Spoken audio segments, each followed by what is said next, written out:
مواليد برج الحمل. الحقيقة أنا وعم بكتب مولود برج الحمل ظنيت وأتعب. وجود المشتري في برج الميزان عم بيخلي الأمور يفترض بالنسبة لهم كتير مريحة، بس المشتري ما له من كواكبه الأساسية، لذلك تأثيره عليه بسيط. بعدين الزهرة السنة رايحة جاي ببرجه للحمل، هلا هذا عم بيخلي أموره جيدة. الزهرة طبعا هو كوكب الارتباط، كوكب المحبة، العائلة، يعني بيعطينا إشراقة عموما، فالسنة مطول الزهرة ببرج الحمل.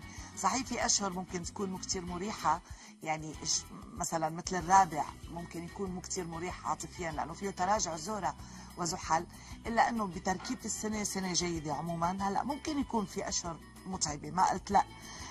الاول الثالث الرابع ممكن يكون في جزء من تعب، و12 الاول والثالث والرابع و12 هي اشهر فيها جزء من تعب على علاقات الزواج، على امور عائليه. اما بقيه الامور فهي جيده. ممكن تشتري السنه عقار، ممكن تدخل شراكه، ممكن يكون عندك معونات من اهل، من بنك، من اصدقاء، وغالبا هي سنه للارتباط بامتياز، خاصه للخطوبه حتى او السفر، خاصه اشهر شباط، ايار، حزيران، تموز وايلول، تشرين الاول وكانون الاول. اليس هذا جيدا؟